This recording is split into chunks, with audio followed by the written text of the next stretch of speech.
Man, oh man, oh man. What an episode of AEW Dynamite tonight. Guys, what's going on? It's Phil here. We are here live to talk to you guys about AEW Dynamite in Rochester, New York. This was a very, very special episode of AEW Dynamite, mainly because of the man that you see right here in the thumbnail. AEW pays tribute to Mr. Brodie Lee in Rochester, New York. And guys, we got a new TNT champion as the Redeemer has fallen. We also had a great 16-man tag team match in honor of Brodie Lee with the entirety of the Dark Order and the Hardy family office, along with Orange Cassidy fighting with the Dark Order. We also had Cody Rhodes, and you can see the kind of plans that they are trying to you can see the seeds that they're trying to plant when it comes to the relationship of Cody Rhodes and Arn Anderson. And we'll get to that when we get to that. But guys, I want to thank you guys so much for joining me here tonight on Outside the Brand. This is episode number 57, your AEW Dynamite review for your September 29th, 2021 edition of the show. Now, before I show my face and just get into this entire show, in honor of Mr. Brodie Lee, I want to do a moment of silence. It's only going to be me tonight, so you guys are really going to get my full opinion on how the show is. Everybody here on OTB just could not make it tonight. I understand. Loft has some issues going on with his allergies. Saw, as we know from yesterday's review on NXT, he just can't make it tonight. Megan, she's in a different time zone, so she hasn't even seen Dynamite yet, and many others just could not make it. But guys, we are going to have a moment of silence for the one, the only, Mr. Brodie Lee.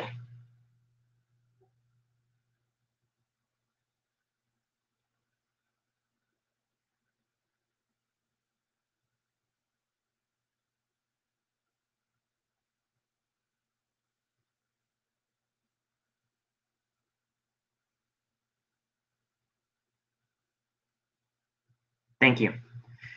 All right, guys, let's get it going. I want to talk to you guys about AEW Dynamite tonight. We are here live from Rochester, New York. And yeah, let's get right into it. Yes, Phenom, it is only me tonight. We just could not get just some conflicting schedules and other things here for the podcast and all that. But I'm here. I'm always going to be here. We're going to just break down the show in the best way we possibly can. And guys, it's AEW Dynamite. Another great show. We had an amazing show. What do I have to plug in so that I can sell out to you guys before we head into the review? We got this show right here, Outside the Brain. All you guys have to do is hit that subscribe button, hit that bell for all notifications. That way you never miss an upload. And always just get into the Wolfpack by hitting that subscribe button. We also got all our TikToks. Myself, Love, Saul, Bash, she's in the chat. Thank you so much, Bash, for being here tonight. We got Megan, if I haven't said her already, I apologize. Real One, and all the rest of the OTB fam. They are down in the description of the video. You click on the link, you hit the follow button on TikTok, and you can watch all our videos right then and there. We also got other episodes of the podcast that happened this week. We got Monday Night Raw on Monday, and we also have NXT. Sorry. We also have NXT that we filmed yesterday. Tomorrow we will be doing our WWE draft predictions, and on Friday we always got Friday Night SmackDown and AEW Rampage. Without further ado, guys, I think that's it. Oh, well, one more thing. Follow me on Twitter at PhenomenalP3 so that you guys can live tweet with me throughout the entirety of the shows. I live tweet every single show, so it's a good thing over there. Go follow me on Twitter. And also follow me on Instagram at PhillyMet so that you can talk to me. DMs are open, so you guys can chat to me anytime that you would like. But now I think I plugged in everything. Without further ado, let's get right in to AEW Dynamite from Rochester, New York. Whew. The show was great, guys. First of all, man, there are so many things that we can possibly get into. But I mean, let's just go right from the top. We also have some major news happening after Dynamite, which we will get into, but we'll get into that after the review. So let's get right in. We're going to be talking about AEW Dynamite from Rochester, New York, and we are going to be talking about the first match that happened here on the show, which I thought was going to be the main event. I thought they advertised this as the main event, but apparently this was not the main event. The main event turned out to be the TNT Championship, but we'll get to that when we get to that. The first match of the show was Adam Cole, Bay, taking on Jungle Boy. And guys, holy crap, this match was fantastic. What can I say? What can I say about this match that can even give it justice? Because all my words can't even give it justice to what went on here in this match. So let's just go right from the ending sequence of the match. Cole trash talks Jungle Boy, and Jungle Boy hits reverse Hurricane Rana, otherwise known as the Poison Rana. He hits a lariat to the back of the head, cover for a 2 count. Jungle Boy hits an Olympic slam, so shout out to Kurt Angle, and cover for another 2 count. This is awesome. Chants are roaring through Rochester. Cole hits a super kick, sending Jungle Boy to the outside of the ring. Sold it perfectly. Sold it great. And Jungle Boy goes for a suicide dive, but Cole hits him with a kick. Jungle Boy with a Hurricane Rana from the inside of the ring to the outside. Great stuff. CM Punk, who was on commentary, and I quote this, "What a maneuver." He actually said that. Just funny stuff from CM Punk. And Cole hits a super kick in the ring. It's a Panama Sunrise for a cover, and Jungle Boy kicks out. Jungle Boy kicked out at the count of 2, and Cole's face said it all. He was like, "What the fuck do I have to do in order to say anything to get this guy away?" Jungle Boy locks in the STF. He calls it something, but if you guys know what his STF maneuver is, tell me in the live chat. I will call it that from now on. I just can't remember the name right now. Oh, it says it right here. The snare trap. Cole kicks Jungle Boy out of the ring. Cole hits a low blow while the referee is distracted, and hits the Shining Wizard for the 1, 2, 3. Guys, this is Jungle Boy's best match in AEW. Best match by bar none. I'm even going to say that this match was better than his match with Kenny Omega. Kenny Omega's match with Jungle Boy was fantastic. Don't get me wrong, but this is definitely Jungle Boy's best match in AEW. And man, when I say that he is going to be a future world champion, he's going to be a future world champion. He is.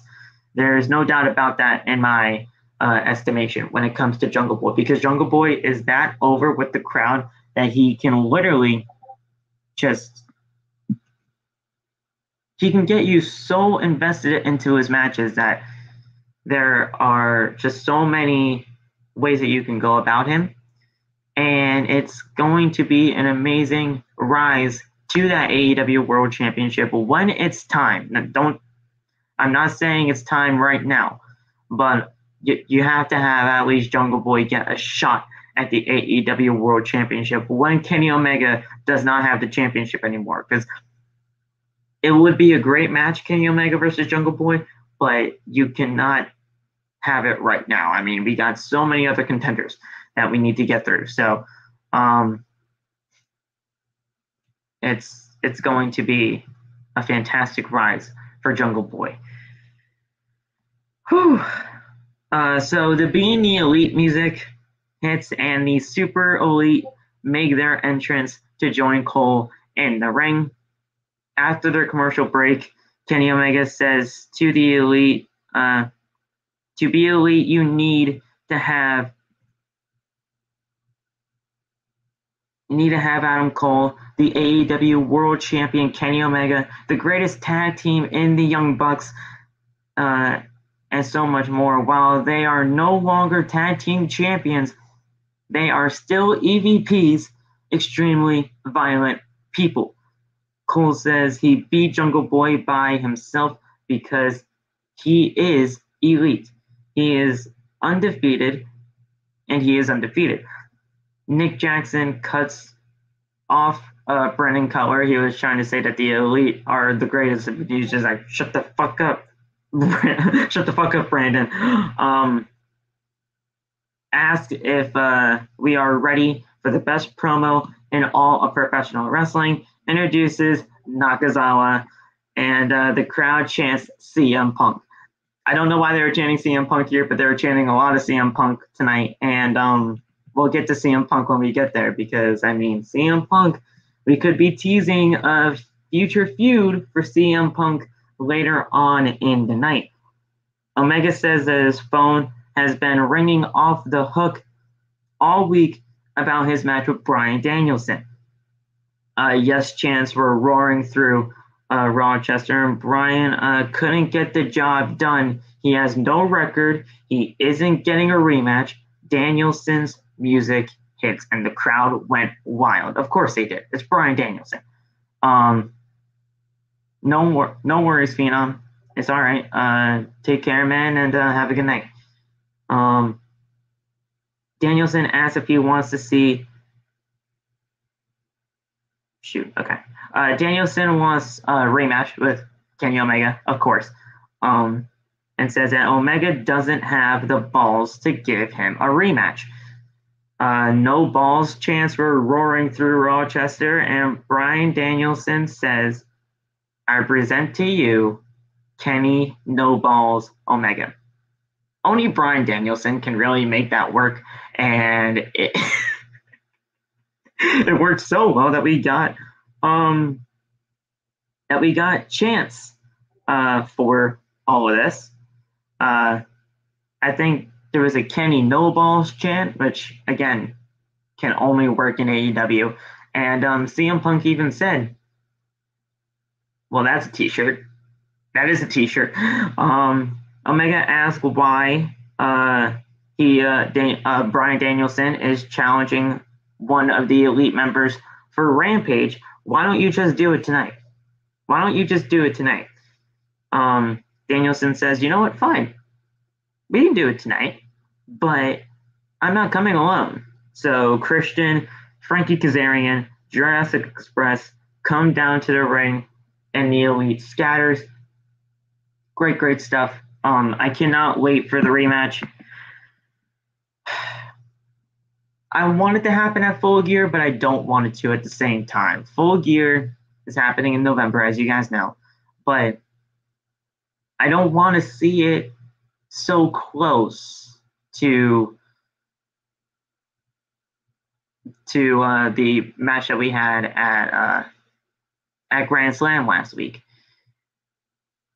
There are so many other people that you can choose for a match with Kenny Omega at Full Gear. I mean, because if you give Bryan Danielson already to Kenny Omega for a world championship, do you really want to see it again after that? I mean, well, yes, of course we would want to see it again, but you shouldn't be thrusting these guys into a match so soon when you can really build up to this and you can make it something special and memorable. Like, let's say a match at a Revolution in February. Now, do I think Kenny Omega is probably going to hold the championship all the way until February? I don't know. I really don't know at this point. Because we got a match that is scheduled for next week on Dynamite that can possibly lead to the challenger for Kenny Omega at Full Gear. But I don't know. Tell me what you guys think in the live chat. Do you want to see Bryan Danielson automatically just get the title shot for Full Gear? Or do you want to see this progress even further and just we can wait? Do you want to wait or do you want to see it right now? Let me know in the live chat. We had a commercial break and we saw the Lucha Brothers are backstage, and Andrade interrupts. Jose says that it's been a while since they defended the AAA tag team titles. The Lucha Bros say that they'll defend them any time. So, what do you guys think about that? I mean, the AAA tag team titles with Andrade, I literally have no idea. They can literally bring in anybody for that. And honestly, I just can't wait for that. Whenever that happens, it's going to be a great, great thing.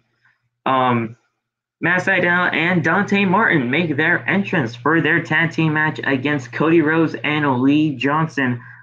The lights go out and Cody makes his entrance, as extravagant as he has to be. Man, being there live last week for Grand Slam, just booing Cody Rhodes was the best thing that could have ever happened. And honestly, the people here in Rochester did the exact same thing. Lee Johnson comes out, Brandy Rhodes and Arn Anderson are accompanying them to ringside, as they always do. So we had the match, Matt Sydal and Donte Martin taking on Cody Rhodes and Lee Johnson. I bet. We had an amazing match between these two. It was kind of, it wasn't the best tag team match, but it wasn't the worst tag team match either. This match was honestly really, really good. These are amazing talents in the ring. You're right, Jazz. We have Lee Johnson, who's on the up and up. He's with Cody, but he's still a great, great talent. We also have Donte Martin, who is teaming up with Matt Sydal only because his brother is out with an injury. So, why not just pair these two together so that while these guys can get that injury under wraps and we can get the Martin brothers back together, why not have them pair up with each other?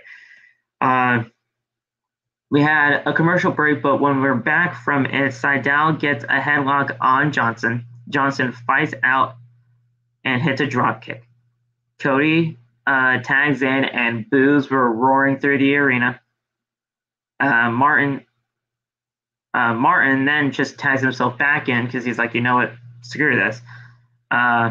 He hits a flurry of drop kicks. Cody hits a body slam. Martin with a Hurricane Rana, elbow strike, then back and forth. Cody hits a disaster kick, hits a vertebreaker, which looked fantastic. Look, people might not be behind Cody Rhodes, but he is a fantastic professional wrestler, and a vertebreaker I did not see coming.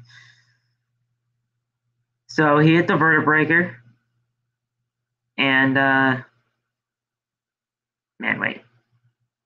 I lost track here, guys. Hold on.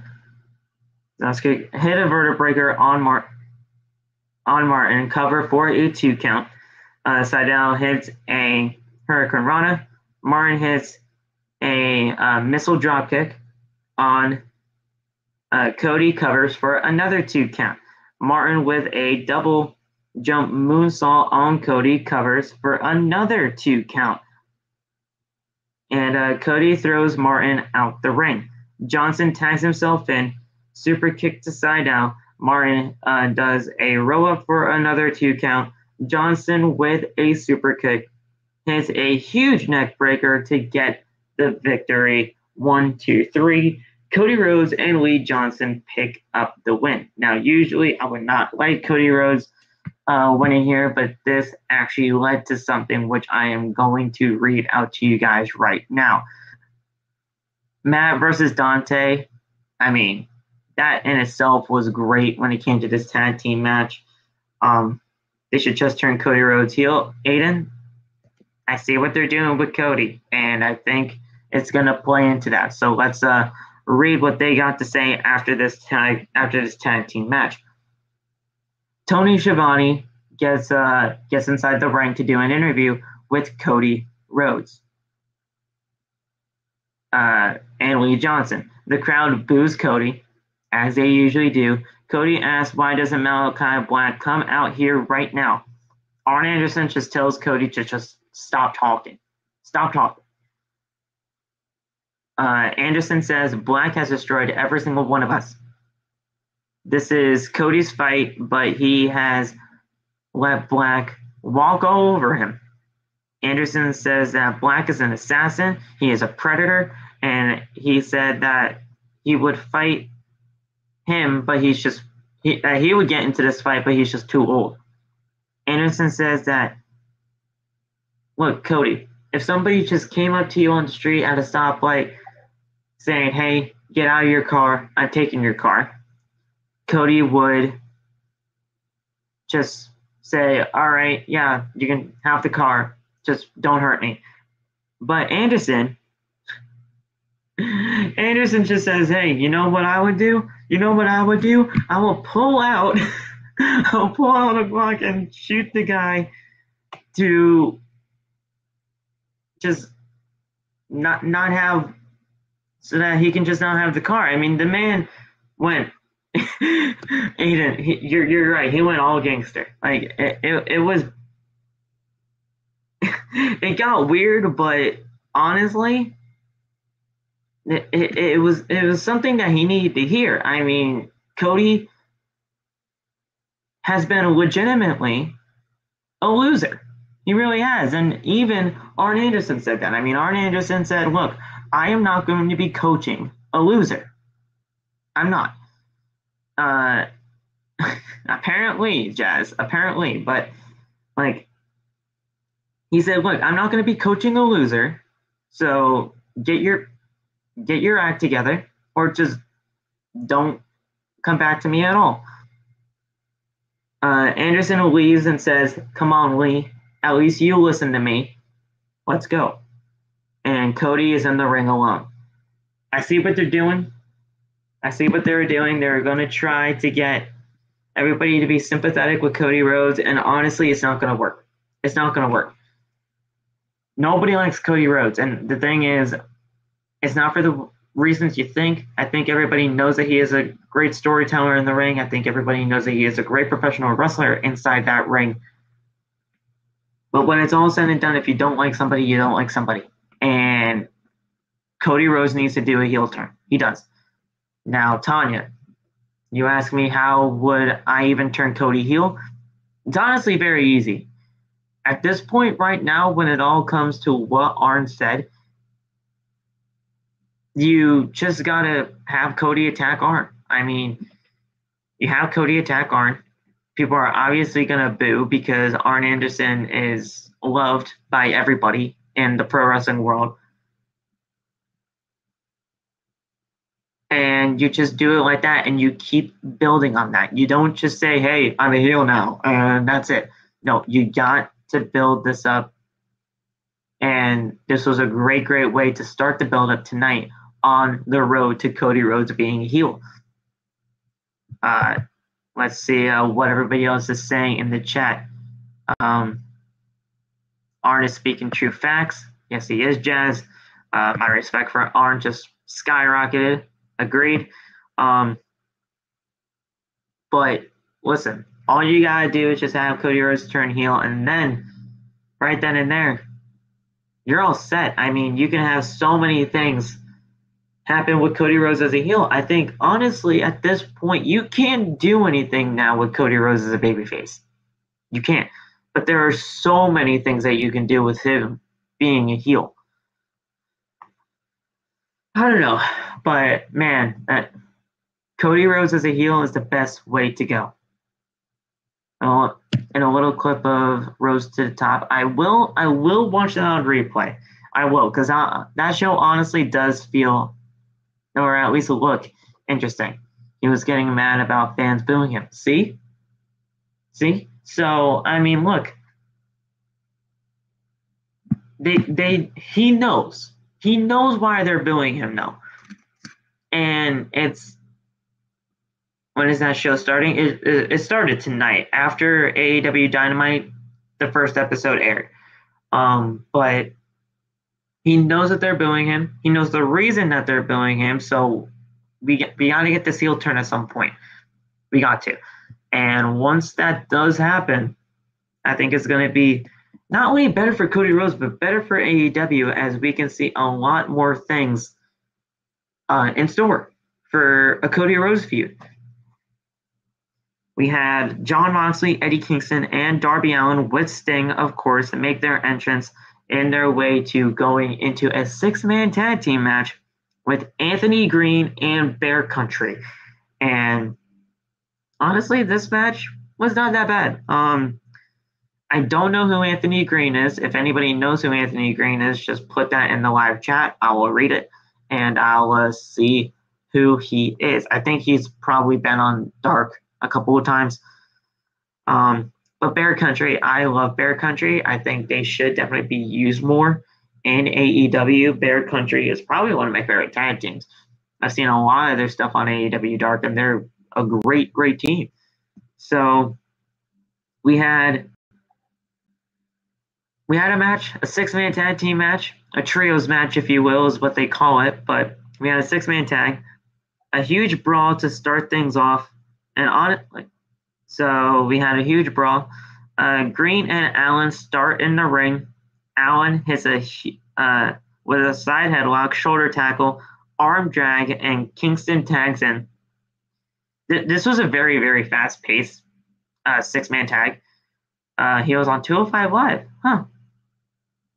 Oh, wait. Aiden right here with the research. Anthony Green was used in WWE under...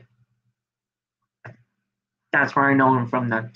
He looked familiar. I just did not know his ring name. Okay, so he was August Gray in NXT, but now he's known as Anthony Green. Okay. And he was also on 205 Live. Okay. So let's see. So a huge brawl to start off. Green and Allin start in the ring with a side headlock, shoulder tackle, arm drag. Kingston tags in, continues the attack. Then Moxley tagged in. And just absolutely insane things are happening in this tag team match. Boulder tags in, Moxley with a right hand with a little to no effect. And Boulder catches Moxley's cross body. Boulder hits a senton, covers for a 2 count, and Bear Country go for a combination splash, but Kingston breaks that all up. Kingston with a huge German suplex. Moxley goes for another German suplex of his own, but Boulder fights out. Moxley hits a German anyways, and Allin hits a coffin drop to everybody on the outside. Looked great. Listen, Darby just does not care, and that's what I love about him the most. Green hits a knee strike on Moxley and Kingston, and then goes for a crossbody, but just bounces off Moxley and Kingston. Moxley and Kingston hit the Violent Crown, which is their tag team finisher, for the 1, 2, 3. Great match. Very high, fast-paced 6-man tag team as Jon Moxley, Eddie Kingston, and Darby Allin get the win. This is another kind of trio tag team that can work for the Trios Tag Team Championships. We are going to get the Trios Tag Team Championships very, very soon, and I cannot wait for that. But this trio right here of Moxley, Kingston, and Darby Allin can work. It was a great match, and I just can't wait to see what we can do from here with this trio. Moxley got support fellow Vegas man. Yeah. Oh yeah, and after the match, Sting hits a Scorpion Death Drop on green as they all celebrate holding Brodie Lee signs, which is great. We also have a video package for Ruby Soho and Dr. Britt Baker, DMD. And Ruby says that she felt like she had so many people behind her last week at Grand Slam. But Baker says that, look, she's proved that she was the better woman last week. Soho says that she has to go to the back of the line because, I mean, that's what you do. But she will get back to that AEW Women's World Championship. So, listen, she's right. She has to go to the back of the line. But listen, Ruby Soho is going to be a future women's champion in this business.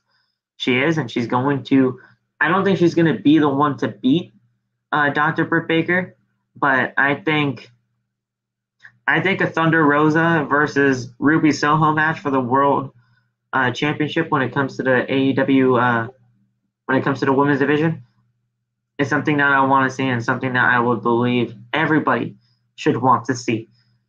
Considering that they were also the two finalists in the Casino Battle Royal. So you can bring that in as well. Thunder Rosa is ranked number 1 in the division, so she is facing Dr. Britt Baker next. All right, well, listen, Full Gear is right around the corner in November. I would have liked to have it at Revolution, honestly, but if it happens at Full Gear, it happens at Full Gear, and I will not be opposed to having Thunder Rosa take the title off of her, or we can literally see it go to Revolution. I don't know, but we'll definitely see when it all goes down. You're calling it right here. During the summer, Ruby Soho will be champion in AEW. All right. Let's see it. I would like it. I would like to see it. Matt Hardy is in the ring with the Hardy family office, and Matt says that last year he was supposed to debut right here in Rochester, New York, but he says that was deleted, but because Rochester just simply did not deserve his debut. Orange Cassidy music hits, and we have the 16-man tag team match. Next, the Dark Order make their entrance to huge Brodie Lee chants, and -1 is out there with the Dark Order. Brodie Lee Jr. makes an appearance, and it's great to see. I love the kid. Not a lot of people love the kid, but the thing is, how can you not? He doesn't – it's not like he shows up every week, guys. I mean, he's a 10-year-old kid.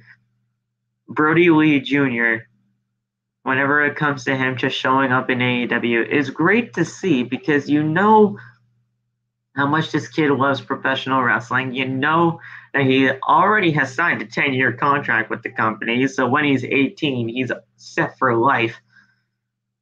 He's training to become a professional wrestler. What's going on, Quincy? How are you, my man? He's trying to become a professional wrestler, and once it happens, it's going to be a great thing to see. And I just love the kid. I do. So we had the 16-man tag team match. Orange Cassidy and the Dark Order taking on the entirety of the Hardy family office. Great match.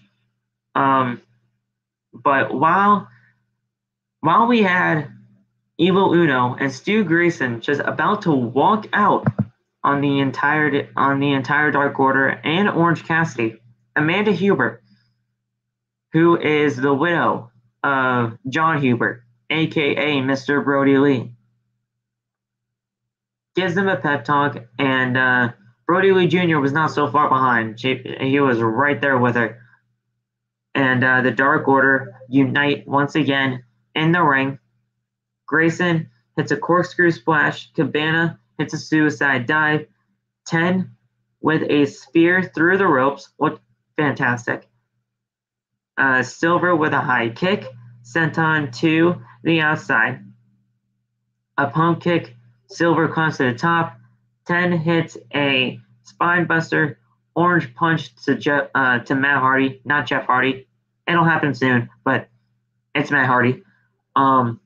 Reynolds with a rolling elbow. Silver with a German suplex. Uno and Grayson hit a cutter, and Silver covers for the 1, 2, 3. Great stuff. There are a lot of rumors circulating around tonight was going to be the debut of Wyndham Rotunda, aka Bray Wyatt. If WWE waived off his 90-day no-compete clause, he would have been here tonight. But if they didn't, he couldn't show up. The 90-day no-compete was still in effect.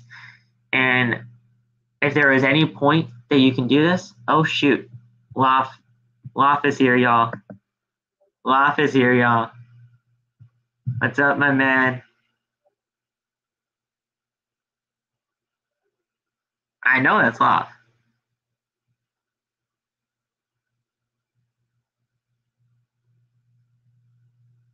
Hello?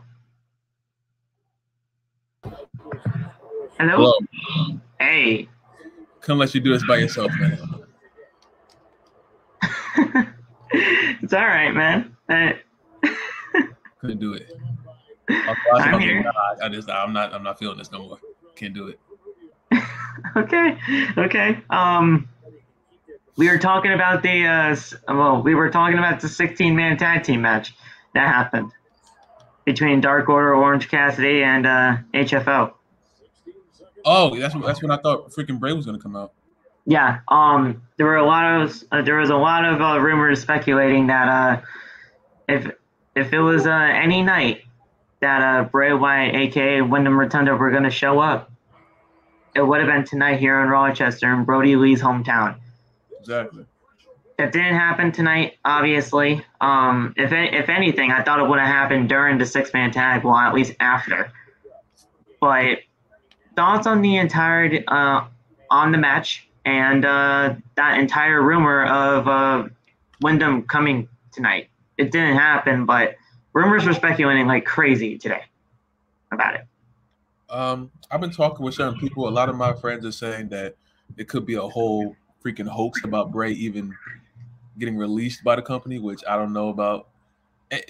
He's an ominous character on TV. Hold on. Yep, no problem. Bray's 90-day no compete Aiden actually expires on Halloween, which is so eerie, but it is a thing. But yeah, what were you saying before? It's weird. He's such an ominous character on TV, but he's like the same thing in real life. Like we don't know anything about this man or his whereabouts at all until he like lets us know. And I think that's the greatest thing about it, just the element of surprise. But if they wanted to do anything, they should have had him come out tonight. I think Evil Uno left the ring. Yeah. -1. He left the ring with Stu Grayson and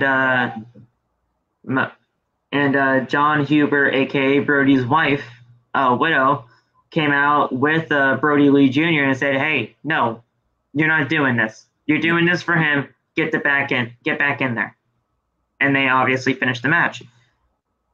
It was a great match. What did you think of it? It was cool. I was so focused on waiting for like the lights to go out or something, but right, it was a very good match though. Very good.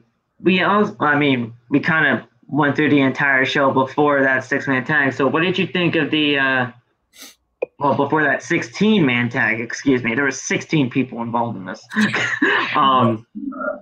We had Jon Moxley, Eddie Kingston, and Darby's match versus Barrett Country and Anthony Green. What you think about that? I like. It was a very quick match.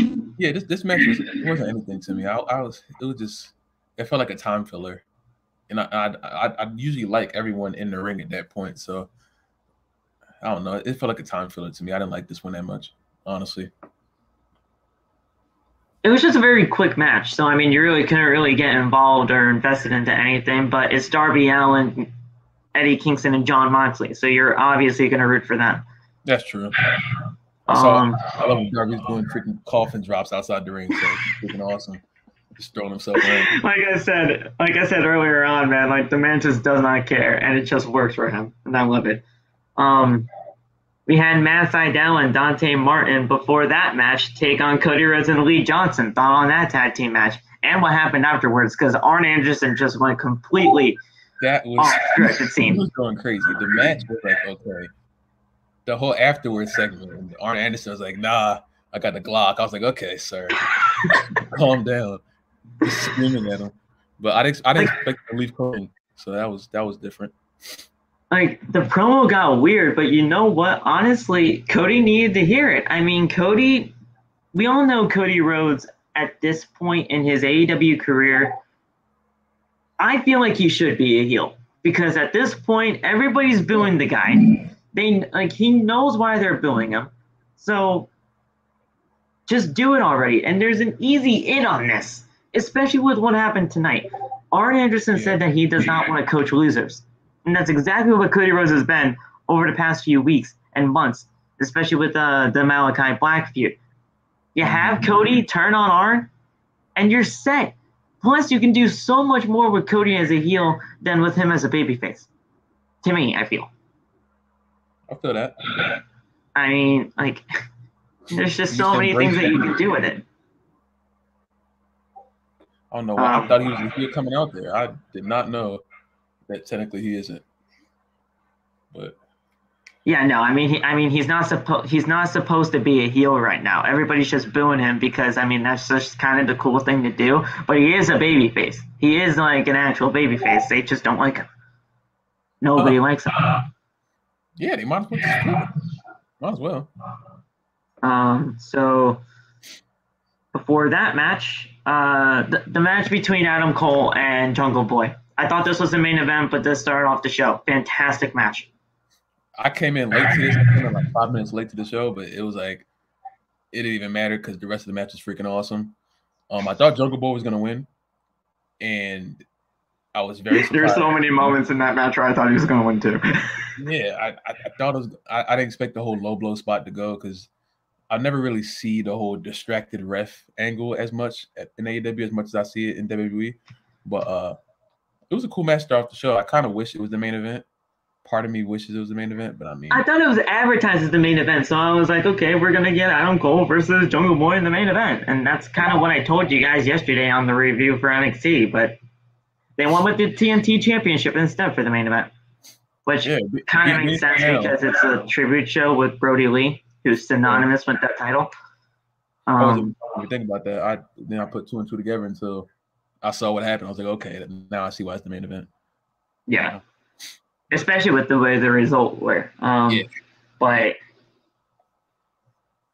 what happened after that? So, yeah, the Dark Order celebrate in the ring, and everybody is doing the huge Brodie Lee chants were happening throughout the entire arena. Great stuff. A Leo Rush video package aired, and says that Tony Khan has been asking him to be all elite. Rush says that he runs the ship. He is a businessman, and he knows true success when he sees it. Leo Rush is all elite, people. And we saw Lio Rush in a Casino Battle Royal. I'm not sure what Casino Battle Royal it is. If any of you guys can tell me what Casino Battle Royal he appeared in. I know it was at a pay-per-view. I know it was because that's when they usually do them. But if you can tell me what Casino Battle Royal it was, we saw him there, and we haven't seen him since. But now he is officially All Elite, and it's I think he's gonna fit. I think he's gonna fit in great there, but we got so many people already in this company. I don't want anybody to get lost in the shuffle because of new signings. He doesn't. I was not worried about his prick promo at all. This year at Double or Nothing. Oh, okay. Listen, he hasn't shown up since then. So, I mean, obviously everybody forgot about him. And then all of a sudden we just see this video package of Lio Rush. So, I think he's going to fit great. But you got so many people in this company already. You don't want anybody to get lost in the shuffle. You just got Adam Cole and Bryan Danielson in here, along with CM Punk and others. So, exactly. It's going to be a great thing to see him. I mean, look, I've always liked Lio Rush, but they never really gave him a chance to shine in the actual wrestling ring when he was Bobby Lashley's manager, just saying Bobby. Like, we'll see what happens. Listen, I don't even want to talk about his retirement stuff because people have had heat with him when it came to that retirement stuff for however long he was doing that for. And then he actually started doing music because of it, and then he came back into professional wrestling because of the injuries and all that. I don't know. You hear that? Huh? I don't think anyone wants to hear some Lio Rush music. No, I mean, no. Listen, he was doing music because he could not officially wrestle, or the doctors would not let him. And then when he was actually finally cleared, he showed up at Double or Nothing in the Casino Battle Royal. He did his thing. He literally had like only a few minutes in that Battle Royal because he got eliminated relatively quickly. And then that was it. He got injured apparently during that match, and then he retired again. And then now he's back. So this is like the third time that he's technically back in professional wrestling, 2 retirements after. So I don't know.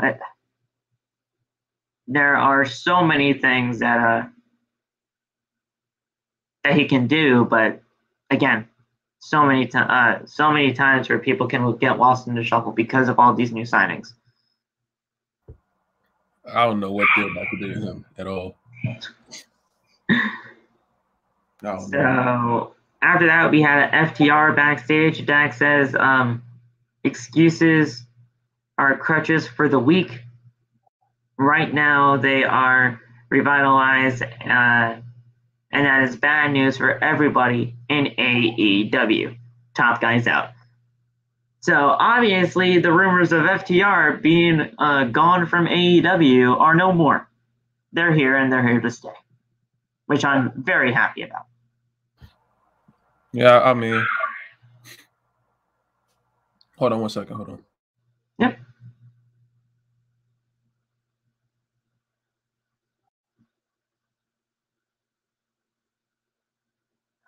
What's up, Josh? How are you, my man?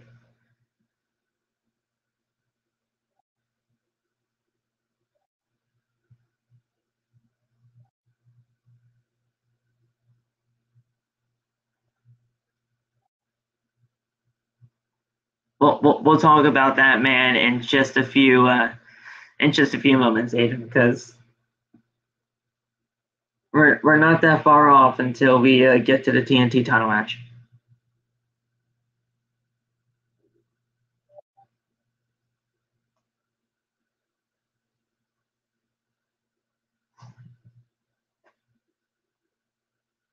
I'm doing great, man. I'm doing great. Just We watched AEW Dynamite, and it was a great show. I mean, and we're obviously reviewing it right now, but it's a great show. So let's continue with the review. Whew. All right, my fault. What's going on? Ugh. All right, ask that question again. My fault. So obviously FTR aren't going anywhere anytime soon with that promo. There were a lot of speculations that FTR were going to be done with AEW, but it seems like that's not the case. Thoughts on that? I mean, I think the last time we talked about it, I recommended that they stay, so I'm kind of happy that they are. I wonder what they're going to do now, but I'm sure they'll figure something else out. I'm just happy they stay. I don't want them to go anywhere else at the moment. Yeah. So. Up next, we had Dan Lambert in the ring with Men of the Year, Scorpio Sky, and Ethan Page. Says that Jericho has had one of the most... Oh, shit. There we go. He's had one of the most successful careers in all of wrestling history. He made AEW the hottest promotion in the wrestling industry, and Jericho confronting America's Top Team and Men of the Year brought his career to an end. They have chopped off the head of the snake, and Sky says that a year ago he stood in the ring and asked if we would all pay attention. He was one of the first champions in AEW history. He has one of the best winning records in AEW, and he became face of the Revolution in the Face of the Revolution ladder match. And still, that was not good enough for us, the AEW fan base. Dan Lambert was paying attention. He sees what we ignore. Paige says that they look past guys like him and Scorpio Sky. They have no action figure, no show intro. They will not be overlooked anymore. America's Top Team and Men of the Year are the top team. And even though I do not like Dan Lambert, I love everything that they're doing with Men of the Year. This team has something. Ethan Page is a great promo. Dan Lambert just makes you want to hate him. Is that the guy is he the one that first started? I walked in the room and he was just screaming at the crowd, and I'm like, who in the world is this guy? Yeah. Okay. Yeah. So he makes you want to hate him, and it works. It really does. And Ethan Page, like I said, he's a great promo guy. Definitely. Scorpio Sky, I mean, I feel like he has a little bit of work to do, but you give him more mic time, he can improve. Because honestly, in that promo that he was doing for his part, he was kind of just naming his accolades. But like I said, you give him a mic, he can improve. I mean, I barely know these dudes. I was trying to figure out what their main point was, but I was the first guy talking. He was the most entertaining for me because he seemed like he was just mad, and I was very captivated by that. So the other two guys, they didn't really live up to what the first promo was. So. You know who Ethan Page is, right? I mean, he was in TNA for a while. I have no idea. Oh, okay. Well, he was in TNA for a little bit. And Scorpio Sky, he was a part of SCU with Frankie Kazarian and Christopher Daniels. Yeah, so he was a part of that group with them, and then AEW saw a little bit of potential with Scorpio Sky, so they had him split away from SCU, go on a little bit of a singles run. That singles run never really truly worked. And when Ethan Page debuted earlier on this year in 2021, they did a couple of dark matches together and tag team matches, and there you go. That's how they kind of came into this tag team, and then all of a sudden Dan Lambert came in. So he's been paired with them ever since, and this is what you get. I mean, they look like they have a huge presence in the ring, so I guess I'll be on the look to see what they do next. This is my first time seeing all of them. I believe first or second time seeing all of them at once. So, I mean, I got something to look forward to with them too. So Shida is looking for her 50th win in AEW, the second only person to ever do that. Now, if one of you guys in the live chat can tell me who the first ever person with 50 wins in AEW, you'll get a gold star. But Loth, I kind of want to get your guess. Who do you think was the first ever person to get 50 wins in AEW when it comes to singles competition? Male or female? Male. And don't look at the chat because I know somebody's going to say it, and I know somebody's going to say the correct one. I have no idea. Crap. Damn. I have no idea. There's no one who I can think. If somebody actually competed tonight, I'll give you that much. Oh, no.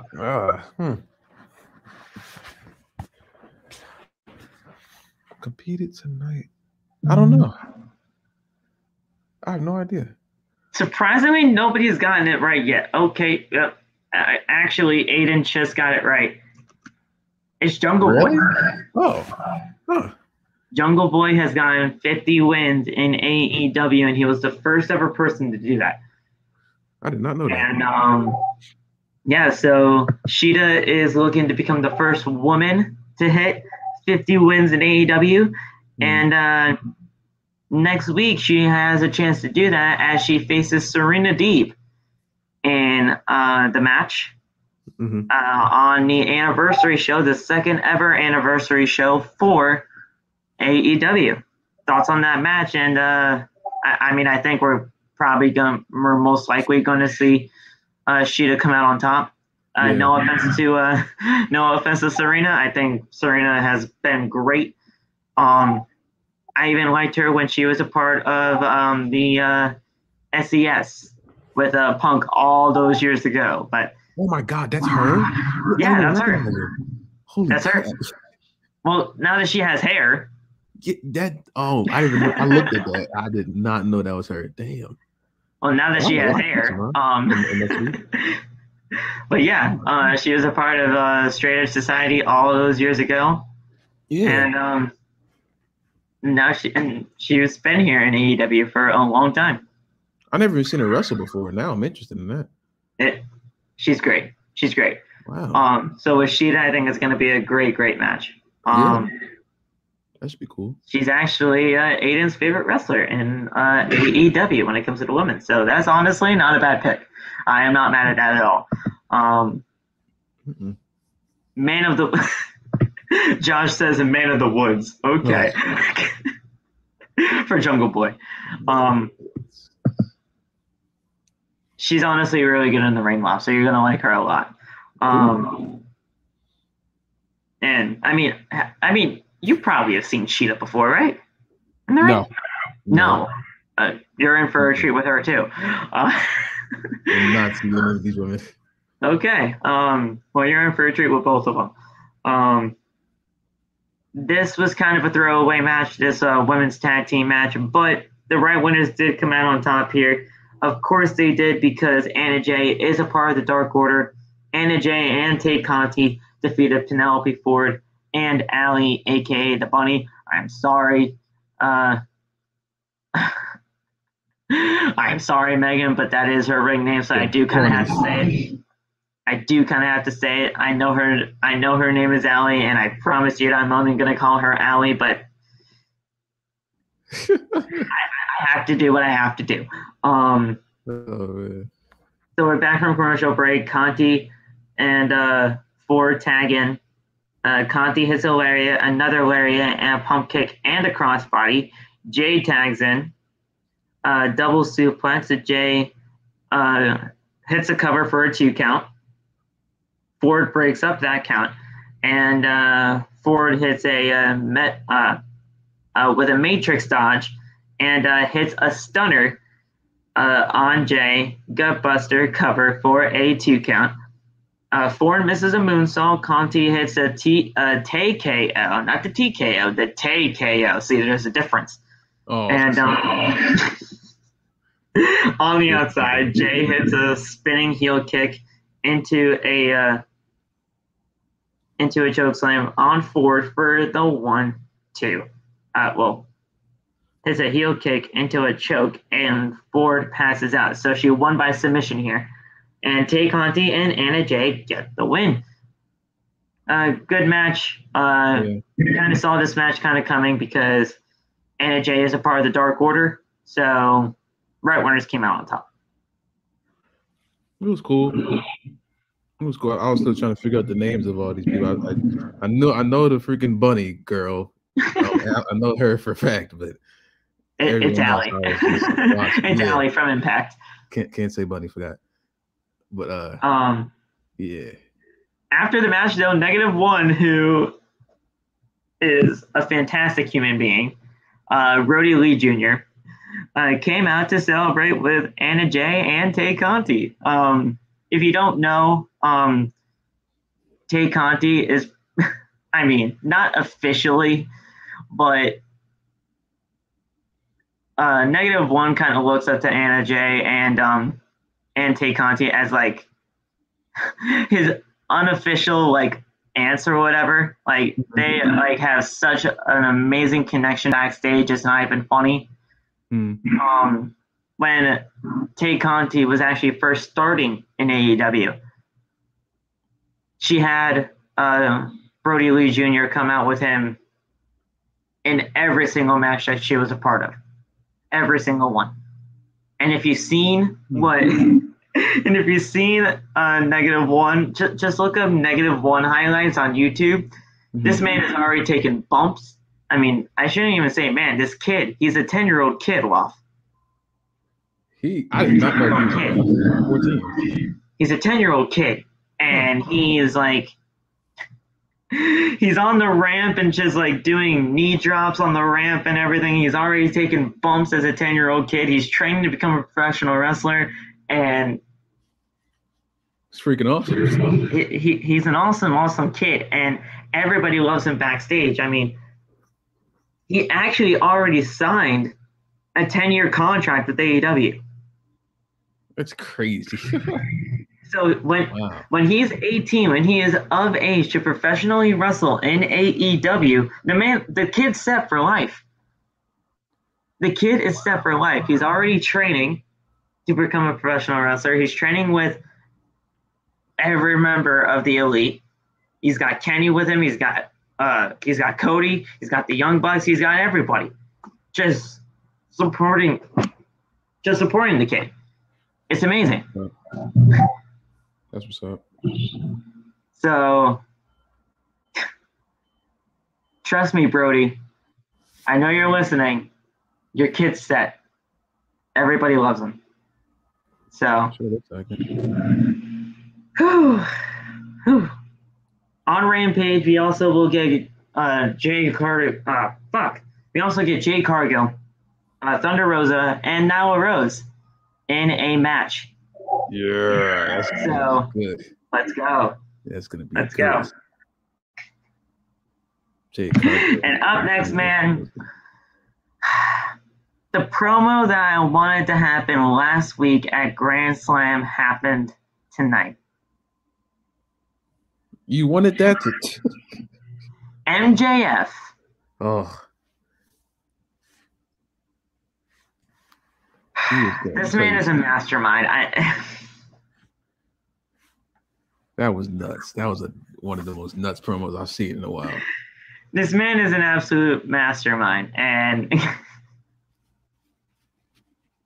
I loved every single second of it. So MJF tells the crowd to pipe down, says that he wants this company to be successful. There are a handful of young men that will be pushing this company forward for the next few decades. Jungle Boy beat him.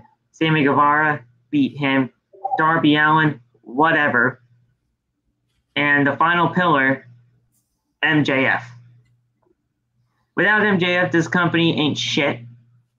And he is the past, the present, and the future of this company and deserves to be AEW World Champion. Don't worry, MJF, you will be very soon. The crowd starts chanting CM Punk. Loudly. MJF says that he has Bruce Pritchard on speed dial. Fucking nuts. Yeah. Not a name I expected to hear tonight. Right? I mean, like, okay, sir. So first of all, I do kind of want to address the CM Punk chance. CM Punk versus MJF is going to happen. It will. I like this is with what CM Punk said on commentary during this. It's going to happen, and he even said, "Look, having Bruce Pritchard on speed dial it's not all that's what's cracked up to be. like it's not something to be bragging about." I don't think so. So when you said Darby Allin, whatever, after he said that Bruce Pritchard was on speed dial for him, Darby Allin's music hits, and he comes out to a huge ovation. And Darby goes face to face with MJF. MJF says that Darby is jealous of him, and there is nothing wrong with being a second best guy. Second best like Sting, he is the number one. And Darby says that nobody would care if MJF leaves. The crowd chants goodbye to MJF. Darby says that he is AEW till death. And how can MJF be number one when he is the only one to win a title between them? Another great shot. Another great shot by Darby. MJF asks if we know why Darby is straight edge. Another shot that kind of jabbed to CM Punk here too. Yeah.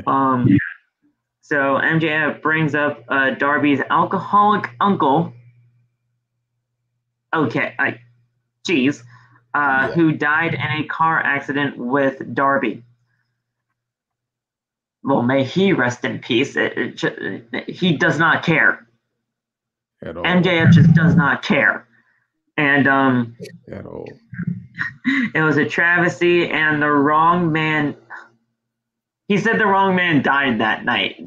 Again, brutal. What is happening Brutal. on the show? Man, Brutal. And Darby says that, look, MJF is not going to break him mentally, so just keep talking. Come on, just give me more. Come on, just keep talking. Keep talking.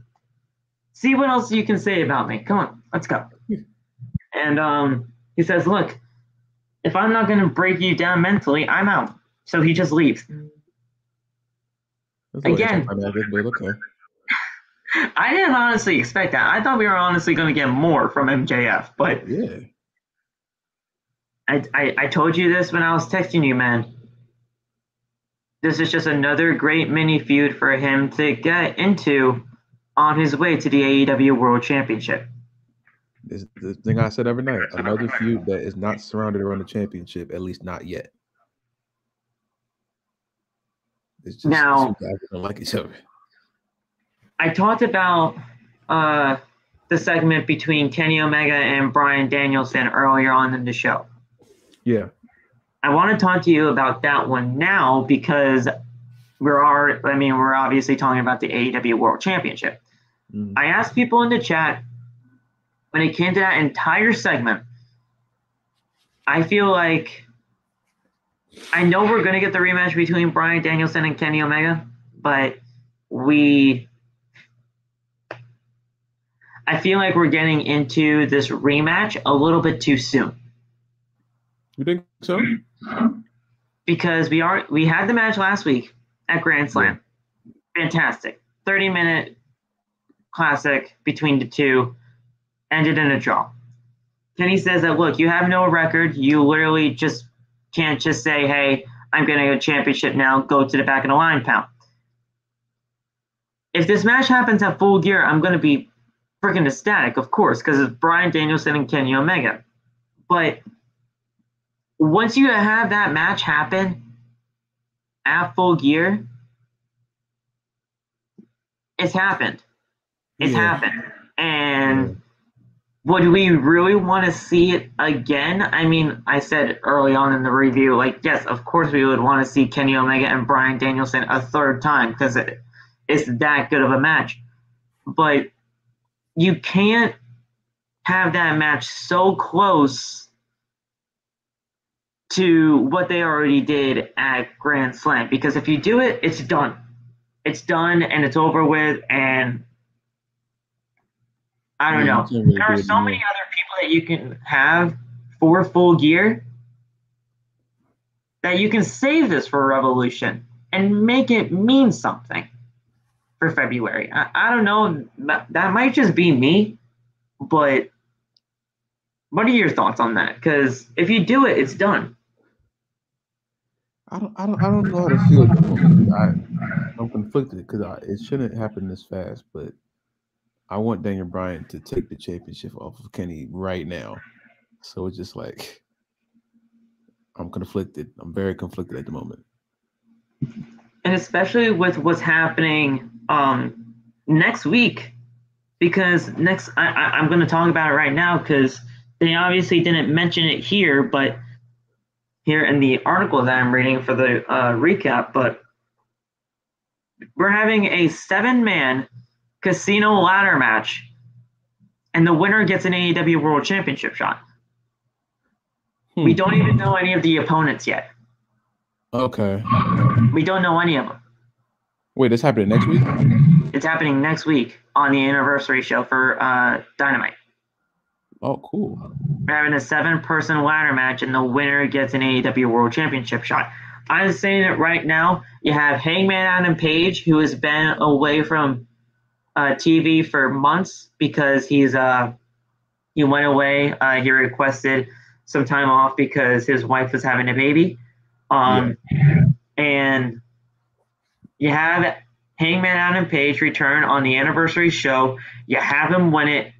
Boom, right there. Full Gear, Hangman versus Hangman versus Kenny, like we were supposed to get at All Out, but we got what we got at All Out instead. Yeah. I think that would be great. And then, I mean, you can have, it's kind of a weird thing to say because I thought you know that very well that I thought we were going to have Hangman Adam Page return last week at Grand Slam to face Kenny Omega for the AEW World Championship. Now, obviously, that didn't happen because we saw Bryan Danielson. Yeah.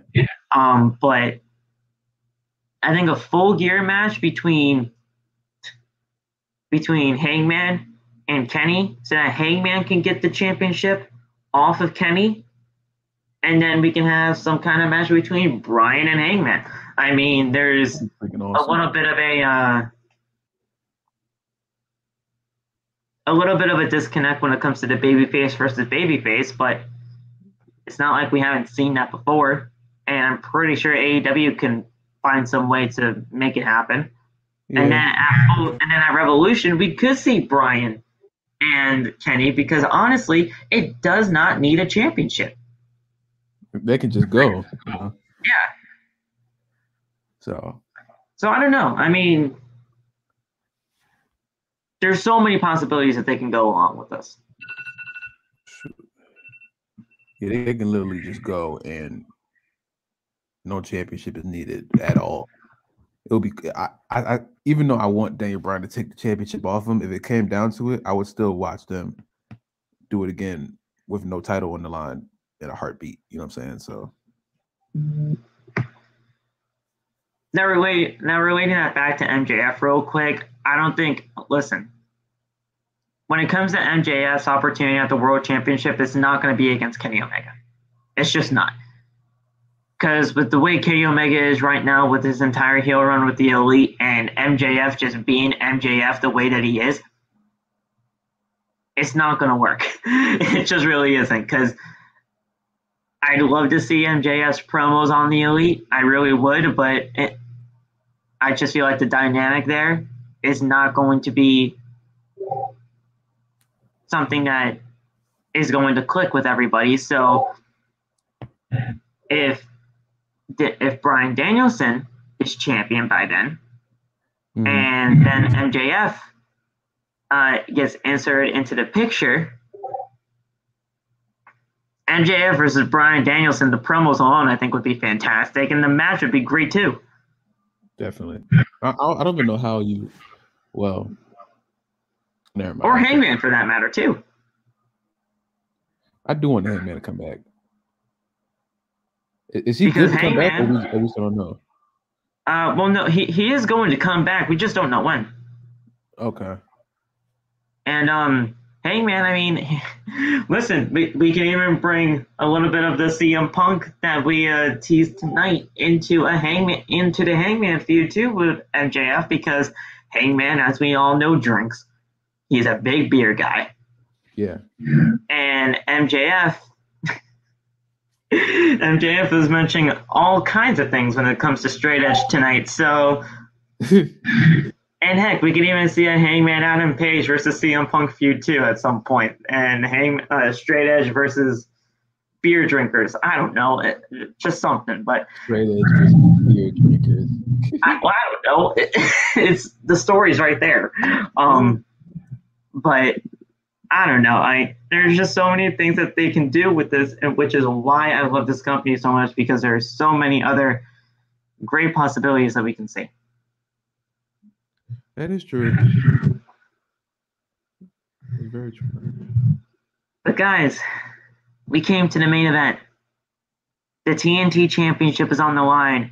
It's championship that is synonymous with Mr. Brodie Lee, the man that is in the thumbnail. Miro, he's God's favorite champion. He's the Redeemer.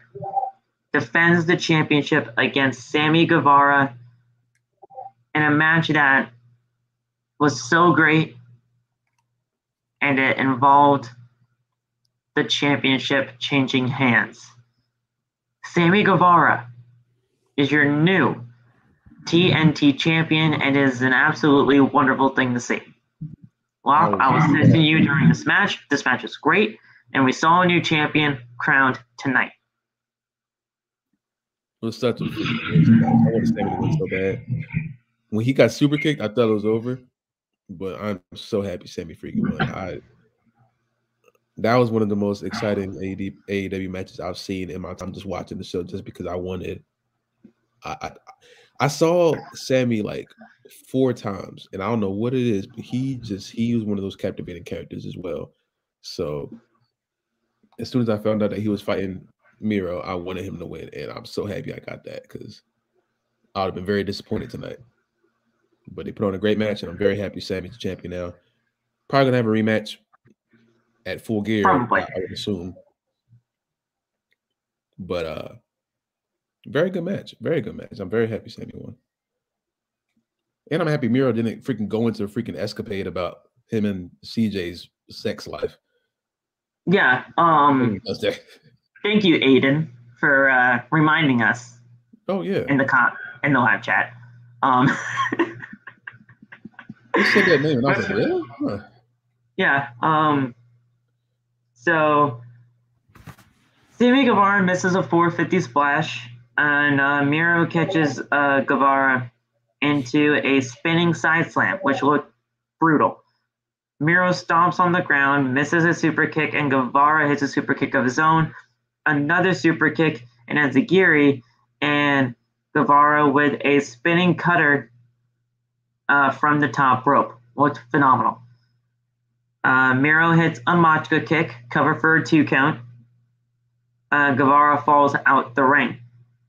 Miro rips the turnbuckle, then another turnbuckle, and then another turnbuckle until he just ripped off all 4 turnbuckles until Fuego del Sol, the man that is the best friend of Sammy Guevara, runs down and gets hit with a right hand. Guevara with a running knee strike.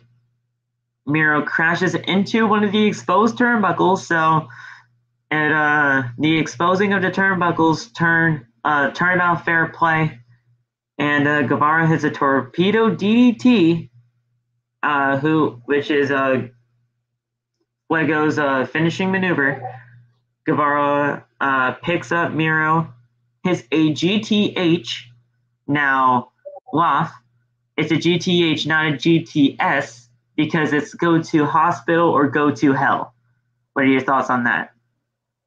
I didn't even know what that even stood for. I just like the freaking move. I had no idea what that stood for.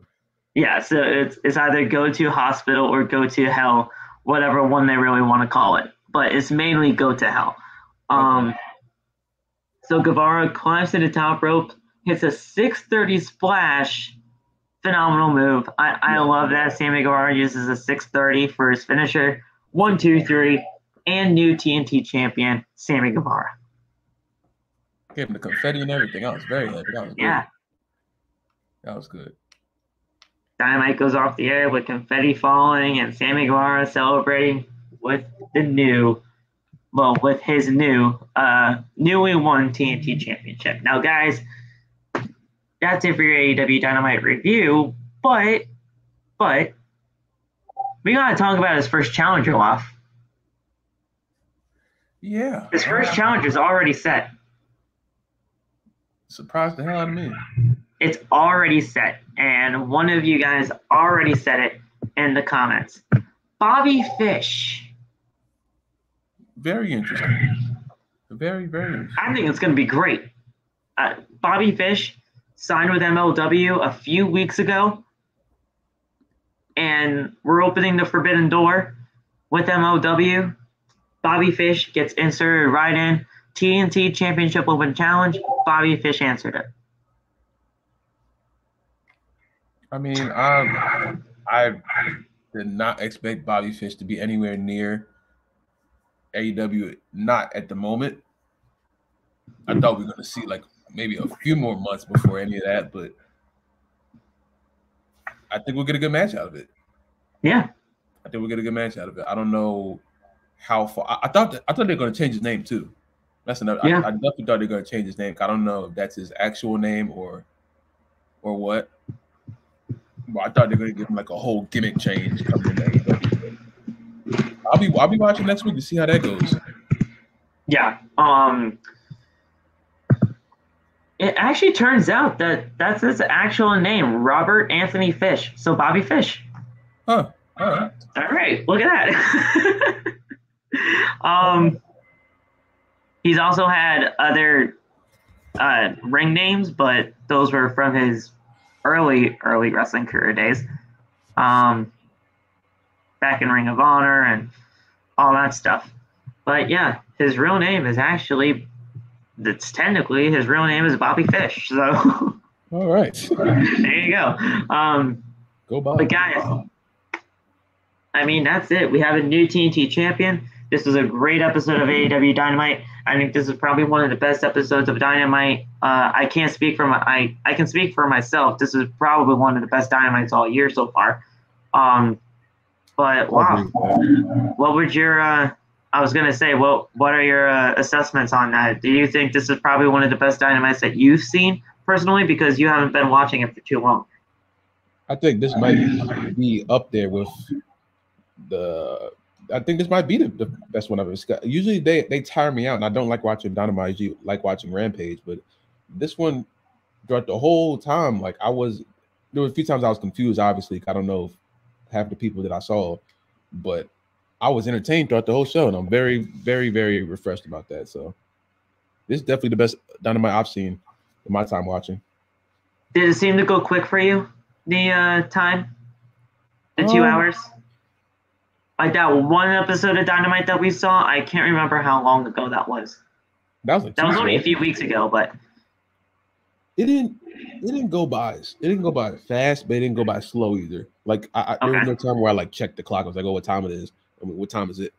But yeah, it had my attention throughout the whole show. Yeah, that was something I haven't. Which is what they want.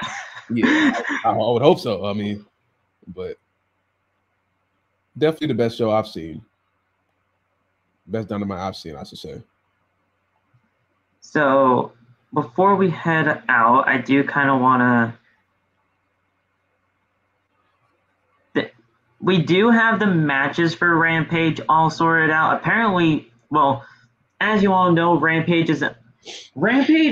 I do kind of want to talk to you about this personally because Rampage last week and pretty much every single week is taped. Yeah. And I'm not sure if I like that or not. Why not? It gives me the old SmackDown vibes. Oh. It gives me the old SmackDown vibes where you can pretty much tell that it's a taped show. And usually, I'll tell you this right now from being there live last week, the crowd was not as hyped as the main show, obviously, because Dynamite Grand Slam and Rampage Grand Slam were two totally different things. Yeah. But you can tell that it's taped, and when there are things that you can like pretty much tell that it's taped, it just does not come off on TV correctly. I can't really totally take credit for this idea, but if you literally give, like if TK was allowed to do this, and if TNT were allowed to, like we're allowing AEW to do this, when it comes to special episodes and special weeks like Grand Slam was or something like that, give us... I want to talk to you about this because I mean we've already are kind of fixated into this kind of time frame when it comes to professional wrestling, and I know you're probably not gonna like it. But if you give us not a Rampage on Friday, but a 3-hour episode of Dynamite on Wednesday just to fit everybody in. Because let's face it, not a lot of those matches on Rampage last week did not need to happen. Yeah. You did not need to have a Tay Conti or NNJ versus a Penelope Ford match on Rampage for that 2-hour episode last Friday. Yeah. You could have saved that for Dark. But everybody else, if you could have had that on a Rampage, like on the 3-hour Rampage, I think it would have been a better thing for it. And I mean, it's not the best thing in the world because 3 hours of professional wrestling is a lot, but we get 4 hours of wrestling on pay-per-views every single month. Well, every single month for WWE, and then we get them 4 times out of the year for AEW. What are your thoughts on when it comes to special events like that? Maybe possibly having a 3-hour show, but that's just how a lot of people might be seeing this, and Tony Khan has to think about it in the long term of things. I've always seen 3 hours as almost too much wrestling for one night. Okay. Because that's been my number one issue with Raw for a while. It's just like it's not even so much the quality of the show anymore. It's just that I don't feel like watching 3 hours of wrestling, and it used to be good for just 2 hours. So I don't care what company it is. 3 hours is too much on any day to me. I think that's why Raw used to work. I think that's why SmackDown works, and I think that's why Rampage especially works because it's 1 hour. So the days it doesn't really matter to me. It's just how many hours it's on. I can watch two wrestling shows in one night. It's just I don't want to watch a 3-hour show, then a 3-hour show, or a 2-hour show, then 3 hours. It's like I'm overstimulating myself for wrestling, and I got to remember all this. I'm on a podcast, so I got to review all this stuff. It's just a lot of stuff you have to remember.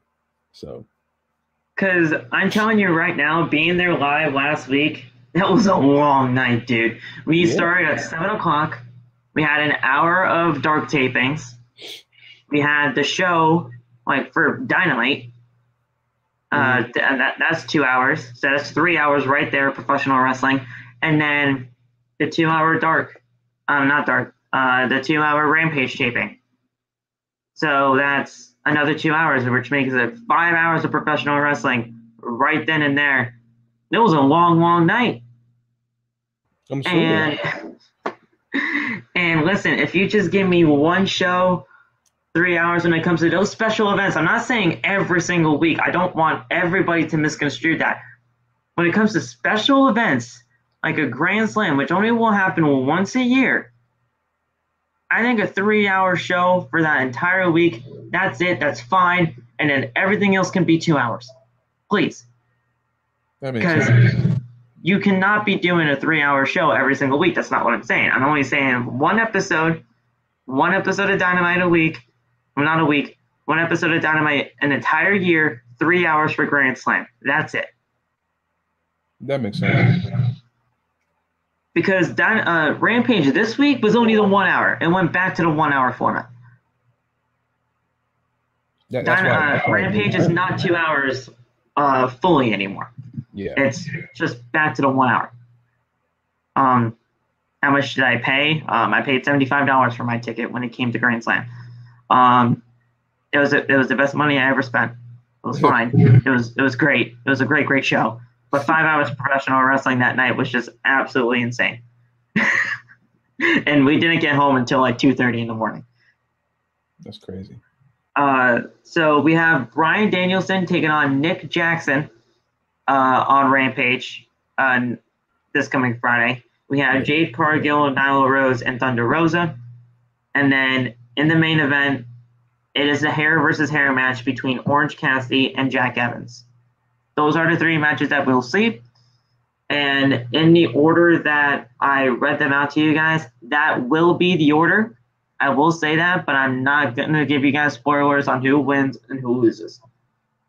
That is the order, and those are the matches that will be happening on Rampage on Friday night. Yeah. All right, so with that being said, we addressed the Bobby Fish situation. We addressed Sammy Guevara's TNT Championship win.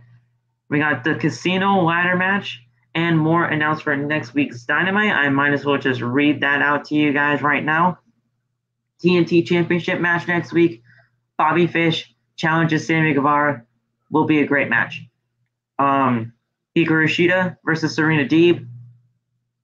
Another banger of a match that I feel is probably going to tear the house down when it comes to the AEW women's roster. Yeah. We have the Elite in Kenny Omega, so he's wrestling, the Young Bucks, and Adam Cole versus Luchasaurus, Jungle Boy, Bryan Danielson, and Christian Cage. It's going to be freaking awesome. It's going to be awesome. And then we also have the Casino ladder match. So this AEW anniversary show is looking stacked. And we don't even know the participants in the Casino ladder match yet. Wow. It's going to be actually freaking awesome. That's wow. If you haven't seen the first anniversary show off, you might want to look it up. Oh, no, I didn't see it. This is my first time. I did not see that. The first anniversary show was honestly just as big. I mean, this is bigger because of the names that are obviously here. I mean, we got Bryan Danielson and Christian and all that kind of stuff back and all that, but the first one was just as big. Should be interesting. That's it, y'all. I mean, that's it for AEW Dynamite. I mean, you got to see me and only me the first half of the show, but Laugh came in, pulled through, and yeah. And he was here.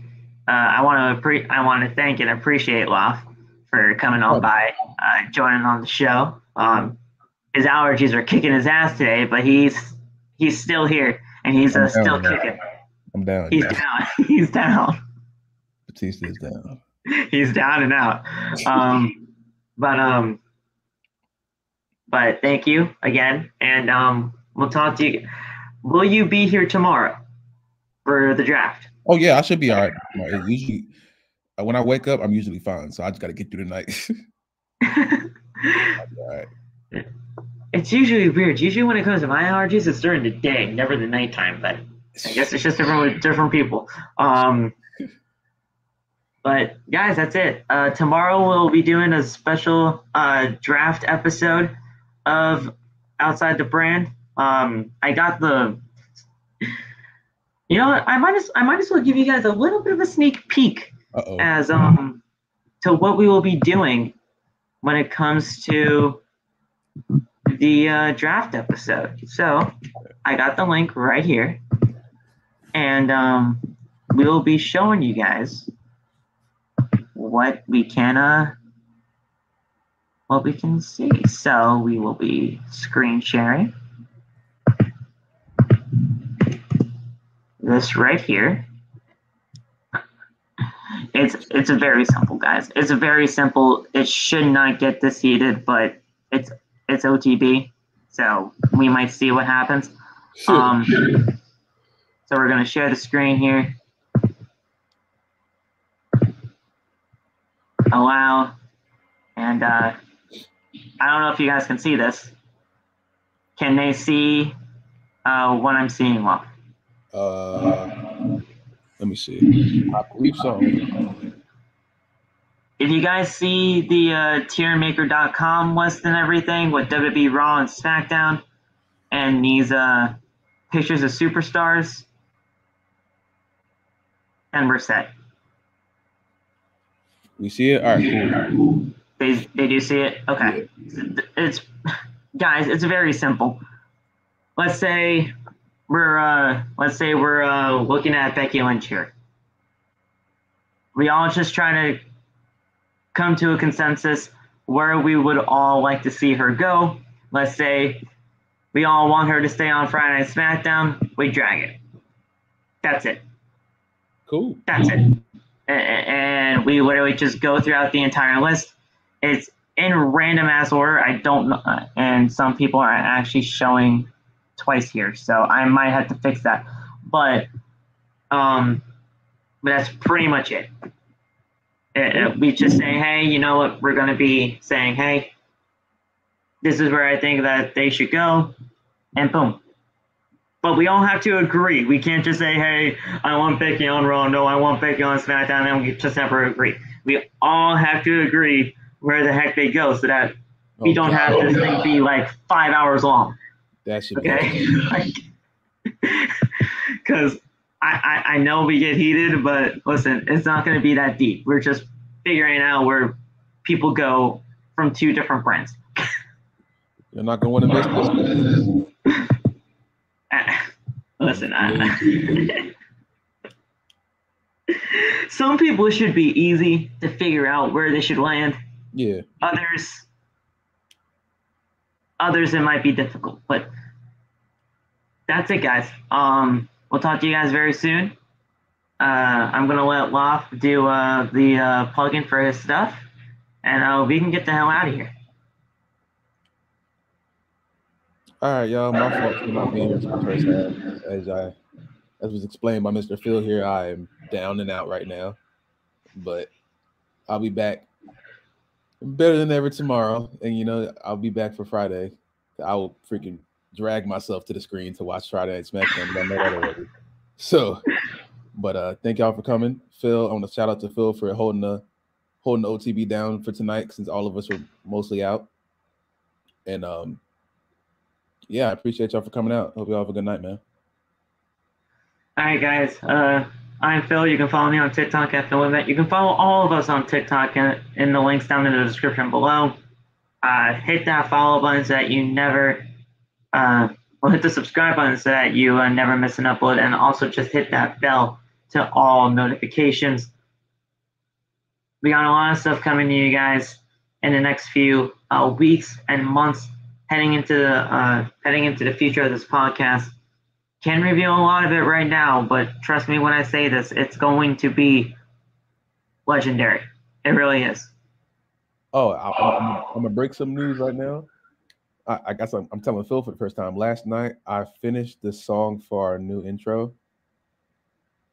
I freaking wrote it at 1:38 this morning. So, all right, that's coming too. Okay, all right. So, whew, that's awesome. That is very awesome. Now we're just more pumped. But guys, we'll talk to you guys very soon. We'll see you for the draft tomorrow, or the draft episode tomorrow. And then in 2 days, guys, it's the real WWE draft. So cannot wait. Let's get it. Let's figure it out together. And man, it's a crazy, crazy week, y'all. We'll talk to you guys very soon. Peace out. Have a good night. Bye-bye.